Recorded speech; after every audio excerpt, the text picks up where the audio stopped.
Dear listener, we're writing to you because she said you listen and understand and didn't try to sleep with that person at the party even though you could have. You're a wallflower, just like us. And just like us, you might have come across a special book with a green cover. If you have, we hope you'll find truth and comfort in the things we'll talk about today. Love always, The Shrinking Violets.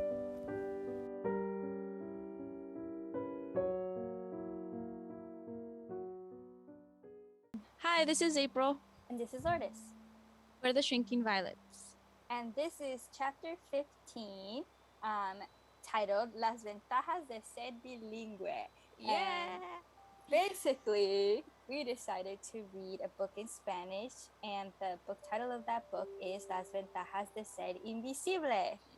Yay! Yay! Which is The Perks of Being a Wallflower. Yes. Which is one of our favorites. Yes. And we've mentioned it before various times, but we haven't been able to actually discuss it. Yeah. And we figured, why not just discuss it with like a twist, right? Yes. So yeah. So we're gonna answer a few questions. So we could start off with first, like, why did we want to read it in Spanish? So I actually don't think that I've ever read an entire book in Spanish. I know I've read excerpts like in Spanish class and stuff like that. Yeah. And children's books in Spanish, but not a whole book. Nope. So I figured, why not try to read one in Spanish? And because I really do want to get better at speaking Spanish and being able to read it faster. So I said to maybe start with something that was easy, because it's a contemporary and it's also pretty simple, I guess. Yeah. The writing isn't anything crazy. Yeah. And it's incredible. It's very familiar to us because we both read it multiple times. Yeah. So if anything is going on where, like, we don't understand the words, we at least know what's going on because we know the story so well. That's what I found happened. Right. Yeah. And I think when it comes to, reading and people maybe having trouble with reading, it really comes down to, one, well, not understanding what the words mean. Yeah. And two, like also fluency and reading comprehension. Yeah. And so if you're stuck in trying to really get the words right and trying to read them fast, sometimes the reading comprehension, it diminishes. Oh yeah. So the fact that we had already read this book obviously in English, we didn't have to pay too much attention to the comprehension, I feel, because we already kind of had that backstory. So that way I was able to focus on trying to just understand like the words. I mean, like, reading it correctly, I guess. You can say. Yeah. So yeah. Yeah, and like, I would suggest for anyone trying to practice a different language is to read a book that you've already read before and know well from having read it in English, because it really, really does help. Yeah. Second question: what is the level of difficulty to read in a different language, or in this case in Spanish, for you? So for me, I actually found it pretty easy. Okay. I actually felt that I was reading it fast. Of course, I would have read it faster if it was in English. Yeah. But I did get through most of it, at least more than half of it, these past few days. And that, obviously, yeah, that's pretty good. I mean, in English, I would have read it less days, but it was pretty good, and it surprised me. And I only have like maybe 30 pages left. Ooh, yeah. So I'm definitely gonna finish it maybe today or this week. Yeah. So yeah, it was pretty easy to read it. Okay, so for me, it was very, very, very slow at the beginning. But I'm just not used to it. I hardly read in Spanish. And I know you're always translating things at work and everything, so you get a bit more practice on a daily basis. But I did find that I was getting faster towards the middle of the book, and I'm like, hey, it works. this That's works. good. Practice. Yeah. A lot of progress. And Yeah. like you said, I think that since I'm translating at work, Yeah. my Spanish has improved. Improved. Nice. So I'm pretty thankful for that. Yeah.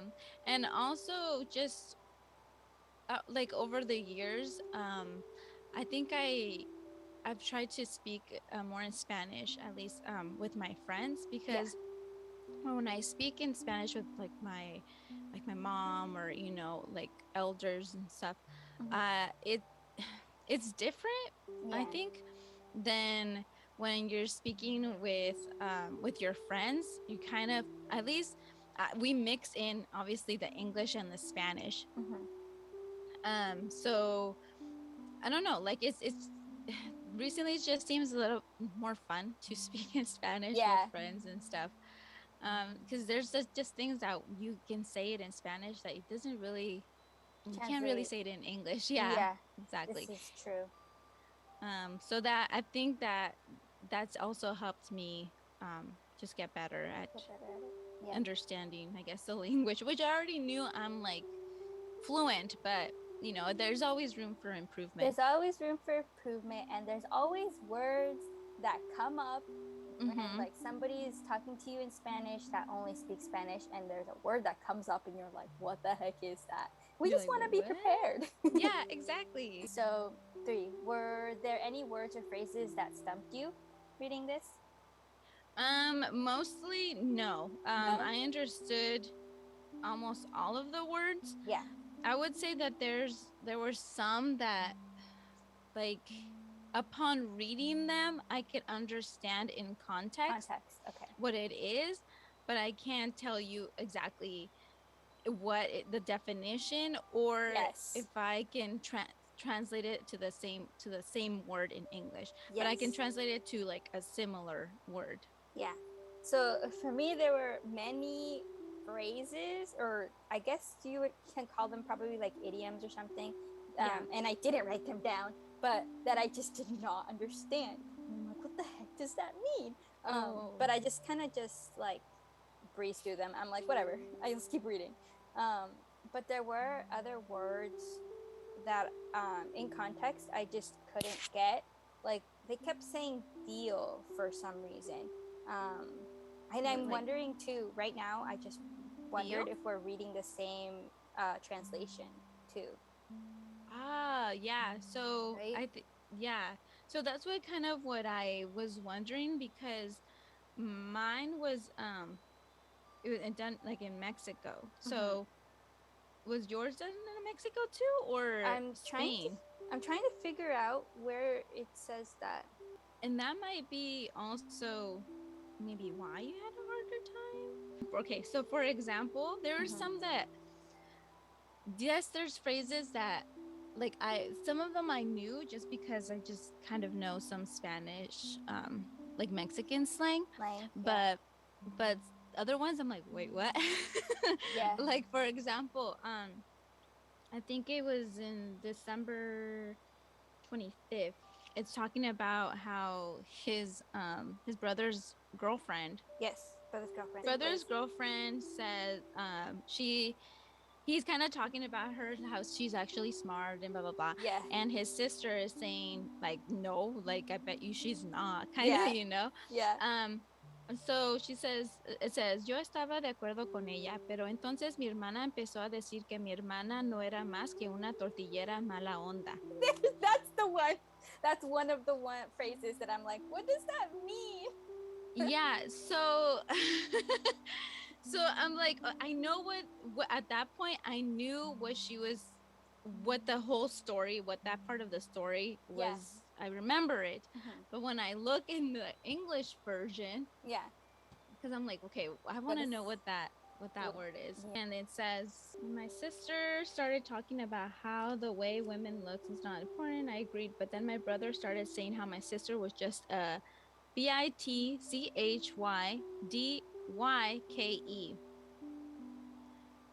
So oh my God. a witchy. Yeah. Yeah. So I'm like, okay, is that a way to call like somebody that is maybe lesbian? Tortillera Probably. mala onda. Dude, I wonder. I want to know from a real a person who speaks Spanish on the daily if they've heard of that. Of that term, like, you know, Yeah, I've never heard of that. never. So I thought that was pretty funny. And also another one, he talks about his math class and he calls it mate, and which is also kind of just a short version of matemáticas. So I kind of knew that one. And then like further into the book, they're talking about the senior prank, I think, and they called it vandalismo, which is just vandalism. So I'm like, I'm sure there was a better way to describe the senior prank. Yeah, but I knew what they were trying to say. Yeah. Another word that kept, well, the word that I said first is they were using tío and tía a lot as if to say, like, I want to say it's like to say guys, like that guy or something. Era un tío bien, I don't know, it was really weird. I'll have to look it up and show you. Are you sure it was tío and not in the like tipo? No, it was not tipo, and it was not being used as uncle or aunt. It was being used towards his friends. So it was, and I didn't get a sentence for context. Kind of saying bro or something like that. Something like that. Although I know he's not saying that, but yeah. And a word that I thought was funny in the same conversation with the brother and the sister and about the girlfriend is gilipolleces? Did you see that word? No, I don't. Is that, we're like, see it, that I need to get that in context. Let's see if we have the same number pages. Go to 103. But I looked it up and it just means bullshit. Oh. What? They keep saying this really silly word. They word. also say pacheco. Pacheco? For what? For I think like tipsy or drunk or. Oh, in my book, they say colocado. Colocado? Yeah. What the heck? They say estás colocado, and then he goes on to say, you know what I realized? I'm probably the only one who's ever been high from this family. Yeah. He said, aunque pensaba lo bien, quizá toda mi familia se haya colocado, pero no le contamos esas cosas a los demás. Oh, that's funny. So, yeah, because this one it says Pacheco. Oh. Like only I've been Pacheco. What? Okay, so we are different. Like we are reading different translations. Okay, this is interesting. That is pretty interesting. Okay, so you saw that part, right? If you go to the next paragraph and then you go to the next word, there's one word, right? There's one word. So you were in the same paragraph I was. Oh, in. Yeah. Right, what does it say? Cuando llegó a este punto, mi hermano ya estaba harto de mi hermana. Yeah, and then what does she say? It says pendejadas. Yeah, see, mine says gilipolleces. Oh, what the frick? What? Where is this book from? There you go. I mean, we know what pendejadas are. Yes. Yeah, but I don't know. Yeah. That's why I think it's so much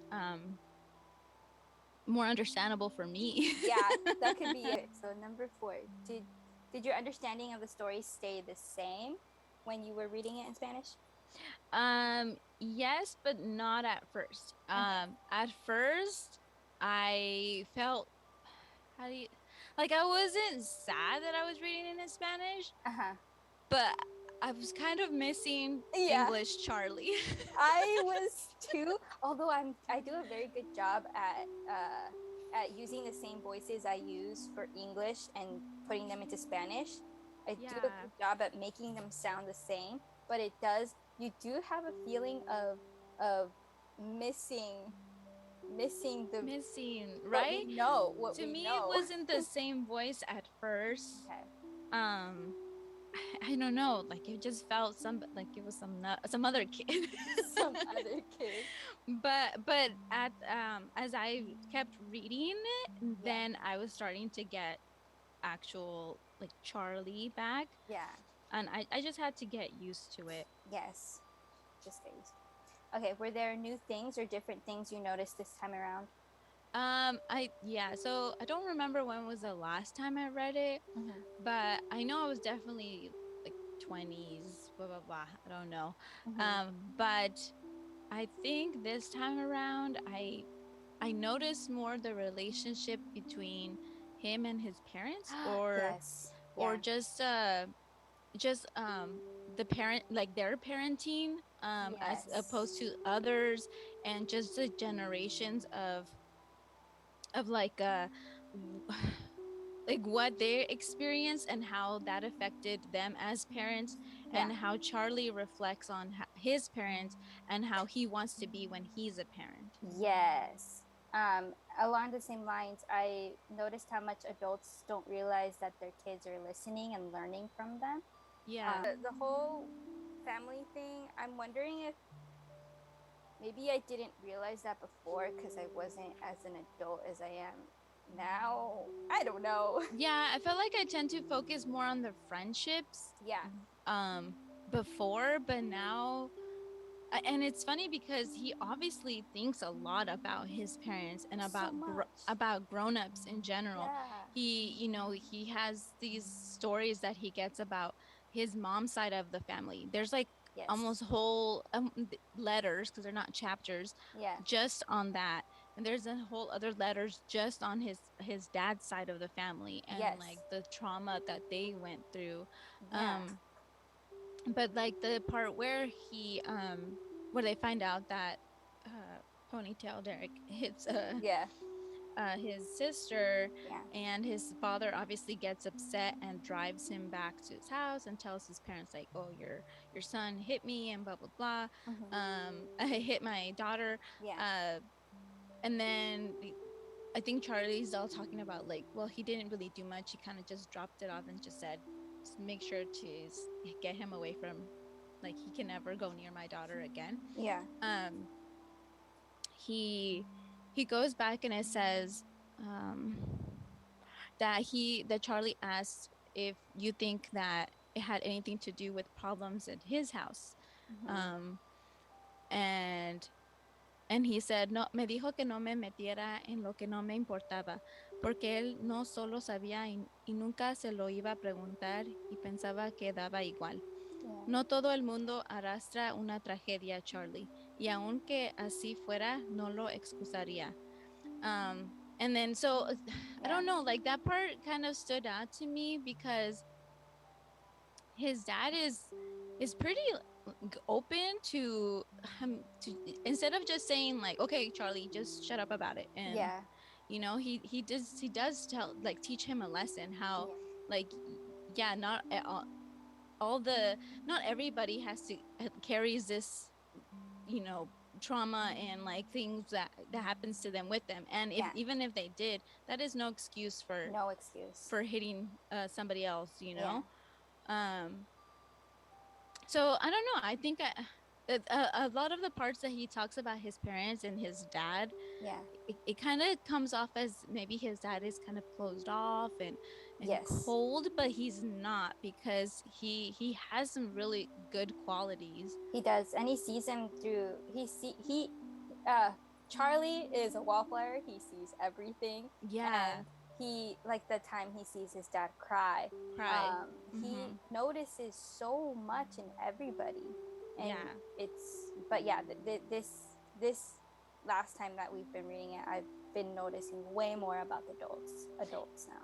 Yeah, and the also when he talk with how he talks about Bill, the teacher, Yeah. um he notices a lot about him too. Mm-hmm. um and just kind of like, yeah, his relationships with grown-ups, and how in when he goes to have dinner with Bill, and how Bill's kind of like, you're one of my favorite students, and Mm-hmm. you're just very special, and tells him stuff. He kind of even Charlie, how of course he starts to cry, but Yeah. but he says that he's so thankful that Bill didn't make a big deal about him crying. He just kind Oh. of, you know, um, Yeah. accepted it. Yeah. Oh, this book is so good. Good. I'm glad that this time around I still can see that, because I always had this problem with reading in Spanish. There's the language barrier never let me see the emotions very much, Mm-hmm. because I was Yeah. always trying to get through the book. But this time around, it's working. Yeah. So the next one, was there any favorite themes or anything that you liked about the story, or anything that the author did that you liked? Um, I mean, I think it just goes back to the reason why I love this book. And the thing is the whole wallflower concept. Yeah. Um, and I know like people always like, oh my gosh, this book was so me, but but it's true. Yeah. The way that Charlie thinks, and Yes. maybe somebody can say overthinks, Yeah. that is has always been me. Mm-hmm. That I've always been someone who just observes, and I just think about that person's future or that person's past and what led them to do that, or Yeah. how they're gonna be when they're older. And that's Mm-hmm. just how Charlie is. And it's funny because there's a part where he says that where Bill obviously is assigning him to read and write about it, Yeah. and that he didn't pretty do a good job too much in the first time around, Mm-hmm. just because Bill, I guess, tells him that he writes the way he talks, Yeah. and it's and if you read the letter or the way he thinks, and if you read obviously his letters throughout the book, Mm-hmm. you he goes off on like Tangents. tangents. You're not reading it as if he's kind of just telling like a linear kind of story. He just goes off and like starts talking about this other thing that reminded him about this part when he was younger, Mm-hmm. or he just starts thinking about what's going to happen next, and he gets like so into his head. Yeah. Yeah. So yeah, so that's just like the things that I felt. That's why I've always related to him, Yeah. because Yeah. he just thinks a lot. In this book, going off of that, is like it's kind of validating for these kind of people that do overthink a lot. Like I Mm-hmm. am also an overthinker, and every time he says or thinks, or I also go like, I've thought that before, and I've felt that before. So it's just validating, and it's nice to know that there are other people like that. Yeah. Yeah, there's a when they're talking about, and it's just like it's not exactly like that I'm thinking about these things all the time, but um I think he notices, as much as he notices the beautiful parts of people, Mm-hmm. he notices the ugly Yes. parts, or like maybe not so ugly, but just the not innocent Yeah. parts. Yeah. And he kind of fixates on innocence and things like that. And for Yeah. example, when he's talking about his sister and her boyfriend, Mm-hmm. um and he says, here's a part where it says, yo pude ver a este chico en su casa haciendo la tarea, pensando en mi hermana desnuda. Y Mm-hmm. pude verlos de las manos en partidos de fútbol que no mirarían. Y pude ver a este chico vomitando en los arbustos de una fiesta en la casa de alguien. Y Mm-hmm. pude ver a mi hermana aguantándolo. So he kind of like, yes, maybe their whole thing is so cute or whatever, but Mm-hmm. he's also thinking about like the the ugly sides of all the their yes all the relationships. all the shit he knows about them. All that, yeah. It's Where like other people would just think about them as a couple on the surface level. yeah. um and the Charlie same, knows too much. yeah, he just knows so much. For me, the thing I like about this book is how much he what's the word, how much he focuses on his memories and other people's memories, and what he talks about, what he gets from memories. Because he'll talk about the memory, and you'll be like, okay, this is important, he wouldn't be talking about it it has meaning to him in some way. So I like this time around reading it. I like looking at all of that. Also, uh, his obviously the whole theme about being present in Yeah. everything and participating. Because for some reason, I every time I read this book, I'm like, oh yeah, I have to remember that to do that. To participate. Yeah. Yeah. And we learned why it's important to participate. You become you. This is how he ended up making friends. This is how he ended up creating the type of friendships that matter. Um, Yeah. and yeah. This time around, I think that I noticed more, not that I didn't notice it before, but his kind of codependency Uh-huh. on them, and Oh, the friends. Yeah. on his friends, and how he obviously, like, there goes a point where, when he screws up and they kind of tell him like, hey, you gotta Got it. lay low for a while. Yeah. And or like when they go on vacation, and When they go on or vacation and it's his birthday and all he wants is for his friends to call him. yeah, and he even goes to a point where he says that, oh, nobody's here to hang out with me, so I don't know what to do, and I'm getting lonely, and I'm starting to have bad thoughts. And Yeah. he goes to what is it, Bob, because that's the only person that's around. Yeah. And it's really sad. And then he talks about how he used to be able to be okay being alone, and Yeah. but now that he knows what friendship is like and what it means to have friends, Mm-hmm. that he can't be alone, Yeah. which is not good. No. So I think he went from being super lonely, you know Mm-hmm. to being all of a sudden with Codependent. Yeah. he got despite the fact that Yeah. they kind of put him into a world where, he's obviously drinking, doing drugs now. Mm-hmm. Despite the fact Yeah. Despite that fact, just they're forget about still it. they're still good friends, right? Yeah. They're still good friends.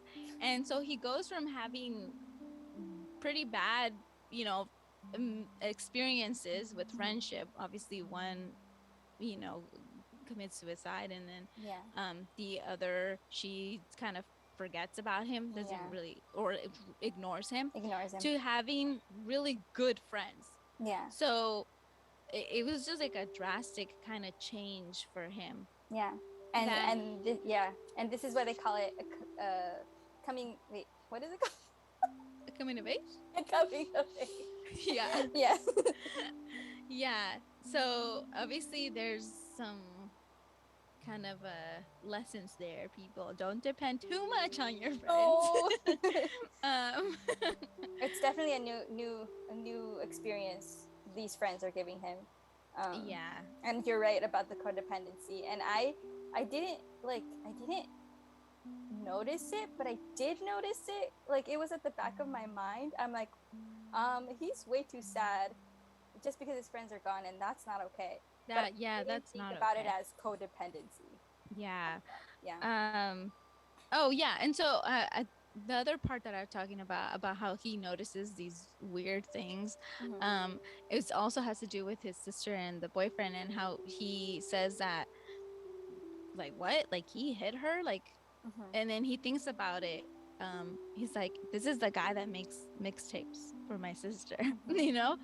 He thinks about them in, like, I don't know, I can't even describe it, like, you, I don't know. Like, maybe some other people would be just mad in general, like, Uh-huh. how dare you? But he also sees, like, He's trying to rationalize it he's trying not to rationalize, but he's or trying to understand. like dissect people. Yes.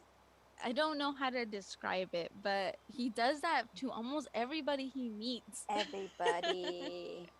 It's very fun. I don't know Yeah, it why. is pretty fun seeing, like, the way he just thinks about things. Yeah, and sometimes he doesn't even tell us he's thinking about it. He just tells us what they do, and What you're they like, do. oh, Uh-huh. the fact that he noticed that they did that, Yeah. you know.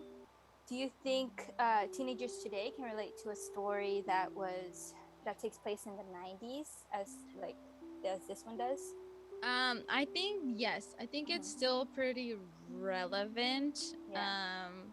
There's some things that obviously like making people mix tapes or Yeah. even like making people make like CDs. You Yeah. don't do that anymore. No. So there's things that obviously they wouldn't know what that would even feel like. Yeah. And I'm thankful that I still remember those Understand. things. Yeah. um but even when I've read it, I've always when I this is why I think that they did a good job with the movie. It always felt kind of hazy, and the movie is hazy. It is. It's not like crisp, and just clean overall. There's something that they did with the movie that it looks like there's a filter over it. It And looks like that's it's from before. Yeah. right. And even when I've read this, I feel like there's this filter, but there's like an aesthetic there, but I still understand the point of the story. Yeah. So I think that if if teens now try to read it and try to apply every single thing to their lives, they might be kind of disappointed and like, I don't like, this isn't relevant, Yeah. but if they look at it in just the lessons that it may teach, then Yeah. yeah. Yeah, I think kids or teenagers today would be able to sympathize with Charlie still, but would probably be just a tiny bit lost on some of the references that they do, and it's not too many references, but it's heavy on the 90s of because that's when it was. But you know what, Yeah. I was thinking in a sad way, teenagers today might even say it's vintage, and it's like, Oh yeah, I can definitely right? see them thinking that it is. And Maybe because the 90s are coming back in style, yeah, exactly. they can read it and be like, there you go, you can read something from the time too. Yeah, I mean, it's practically considered a classic, practically. Yeah, So definitely in YA. laughing. It's I a am. classic. Yeah. Before I do the last one, do you want to say anything else or read any quotes from the book? I noticed this part's not really a quote, but Mhm. I just thought that was really cute. How he's obviously learning how to drive so he can get his driver's license Yeah. and whatnot. And I thought it was cute that and I don't think I remember this, had he made a mixtape for the first time he Yes, drives. for the first. I don't know if I remembered that either. And when I read it, I'm like, oh my god, that's adorable. Yeah, so I thought that was so cute. It says right here, he grabado un mixtape para la ocasión. Se llama Mi primera vez al volante. A lo mejor estoy siendo demasiado sentimental, pero quiero pensar que cuando sea viejo podré mirar todas estas cintas y recordar esos paseos en coche. And I thought that's like, I'm what? telling you, I need to do that more. everything he does is for everything he talks about is about memories, and For he's a always reason. actively trying to create memories for himself. Good memories. Yes, he really is, and I thought that was like, I need to do that. And like, I know that some of us have our Spotify playlists for certain things, but sometimes they just my playlists get whatever. It's like whatever. 1, 2, Random. 3.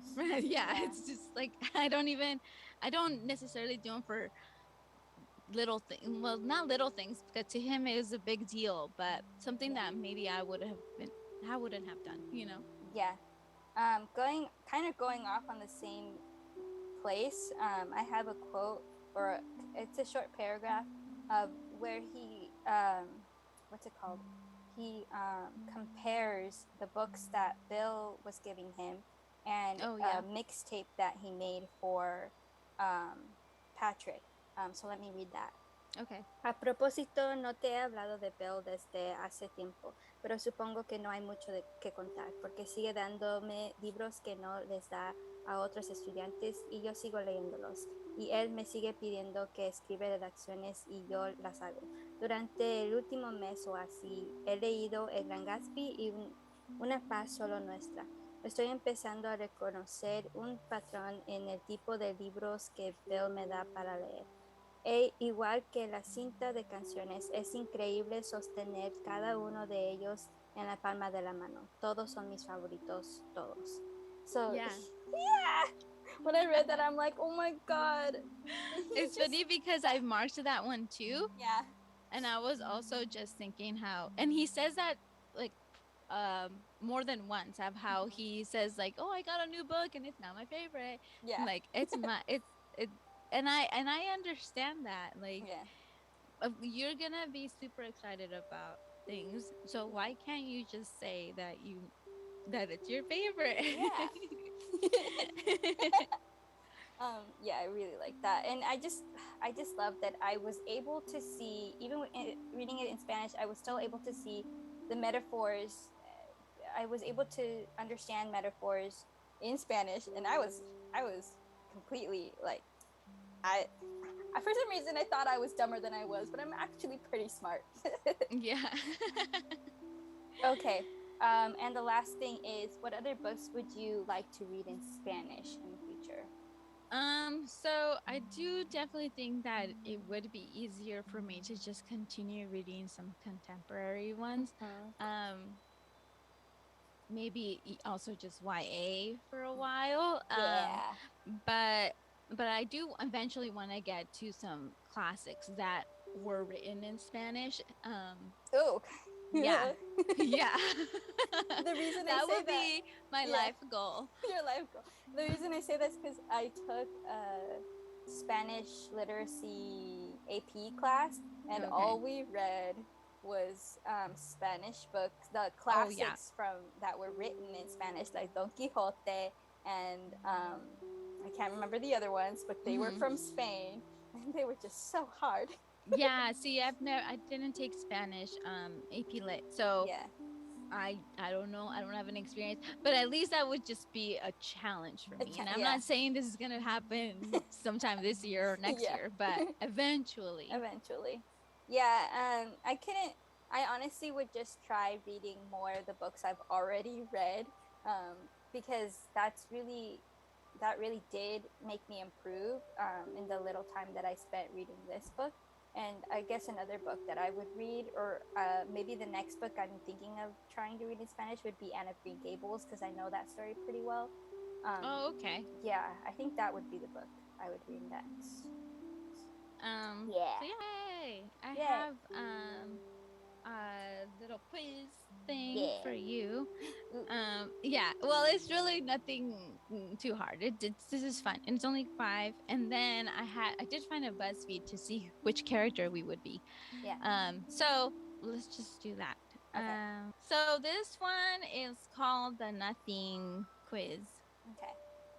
So when I just I don't know, my brain just goes like um weird tangents, just like Charlie's. Uh-huh. And I was just thinking about nothing, like the word nothing. Nothing. And before you say anything, okay, um, just like the different ways that you can say nothing. Okay. So, I have 5 questions, okay, and this I'm gonna ask you the question, and the answer is a synonym for nothing. Oh my God. Okay, so the first one is, this word rhymes with something that Boy Scouts must learn to do. Oh my God. Um, build a fire. It's one word. I know. I know. Um. There's different ways to do this one thing, and they have to learn how to do it. So let's see. And it rhymes with Also, like it's a synonym to nothing. well, it rhymes with a word that is a synonym for nothing. Oh my God. Okay, so let's see. There's also sometimes there's breadsticks, like garlic Yes. breadsticks, and sometimes there's something else that's garlic Scone. Bread, garlic, Like something scones? else. Scones. Okay. This is, I guess, a hard one. Tea sticks. If you Okay, Boy so if you Scouts. want to fasten something, you can Tie it. in a Knot. not. Yay! They need to learn to tie knots. Yes, that's Yes, true. they do. So obviously the other one is spelled differently. It's Naught. So that one might have been hard. Okay, the next one. Man's best friend, but as a ghost. Golden retriever. Sorry, dog. Dog. But A as ghost. And it's a cartoon kind of character in a movie. A ghost dog. Ghost dog? Yes. Oh. His name is Zero. Yeah. Oh my god. Okay, next one. Okay, a famous one of these is 90210. Yeah. Zip code. Yeah, so zip. Zip. Fun fact. 1, 2, 3, 4, 5 is in Schenectady, New York. Schenectady, New York. 1, 2, 3, 4, 5? Yes. I live in 1, 2, 3, 4, 5 Schenectady. Yeah. Okay, number 4. This is a Spanish hominin. So that means a word that's spelled the same, sounds the same, but it means something different. Yes. Homonym. What is it? What is it? Yeah, means nothing. Oh, nada? Yeah. Yes. Cool. Okay, the last one. This word was used as a comical last name for an insignificant person. So it would be Joe, then the word. Joe, meaning nothing. Another word. Can you think of another? This one maybe kind of be hard. But another word that means nothing. None. John. Joe. You said Joe. Joe. Dang it, Joe. I can Exotic. Tiger King. I can tell you what it starts with. The letter Okay. Z. Joy. We already did zip. We already did zero. I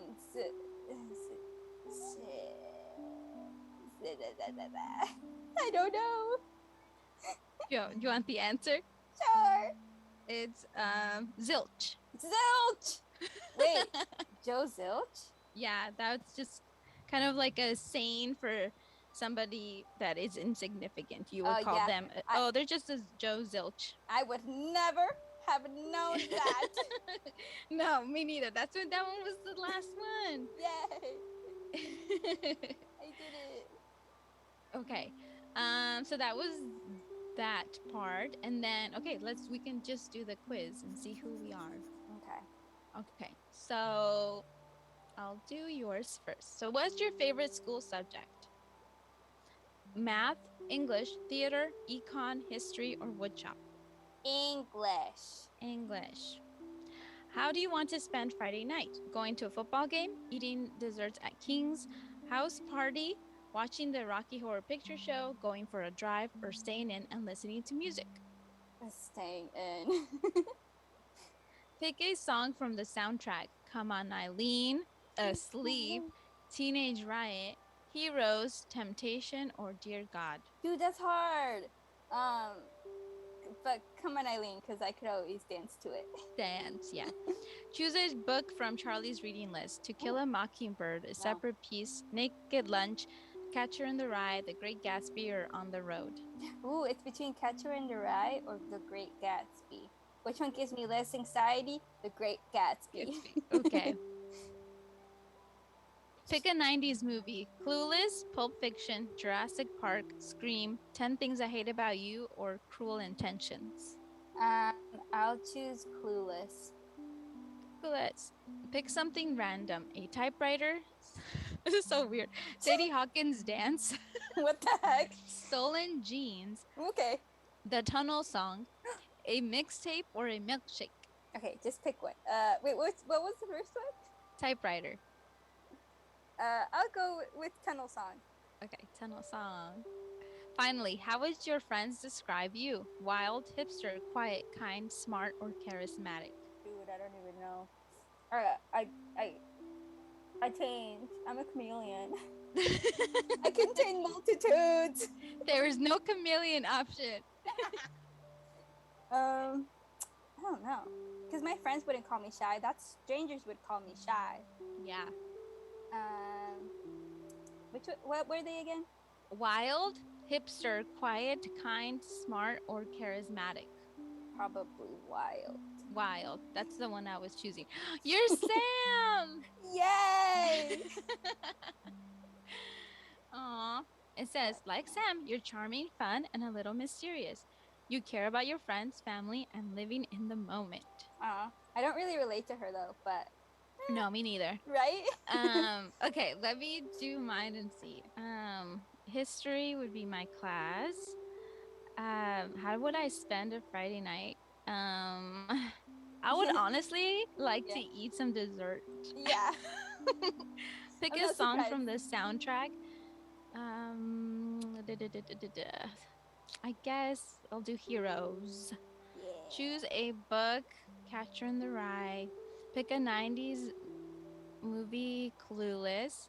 And pick something random. Typewriter, Sadie Hawkins, Stolen Jeans, a milkshake, a mixtape, or a tunnel song. I'll do the mixtape. Finally, how would your friends describe you? I don't know. It's hard. That's hard. Wild, hipster, quiet, charismatic, smart, or kind? I would say smart, kind, or hipster. There's too many. I think they would, as a joke, describe me as hipster. So I'll choose that one. Oh, I got Candace. Like Candace, you're hardworking, intelligent, and resilient. You may seem tough on the outside, but you're sensitive and compassionate underneath it all. I also do not relate to Candace. Which one's Candace again? The sister? The sister, yeah. Yeah. Why are we getting these? Well, you know what would have happened if I wanted to be Bob. I like bubbles. You wanted to be Bob. Well, that was it. That's it. We I read had a book fun in Spanish, and hopefully we can read another book and talk about it. Woohoo! So, if you haven't already, this is your message from the universe telling you to read a book in a different language that you're trying to get better at, because it's totally fun and hard, and but it makes you better at it. Yeah, It sure does. Read a book. Read a book. Read a book. Wait, where's your book? Didn't you have a handheld book? Me? Oh, no, I didn't get it this time Why around. didn't you get it? I don't have it, and I wish Stop I had. stealing camera. Oh, is that what I'm doing? Oops, I'm sorry. No, I'm just kidding. I don't know where the camera is. It's right here. Oh, there you are. Yes. Yay. Okay, so that's it for today. Goodbye. See you next time. Bye. Goodbye. Okay.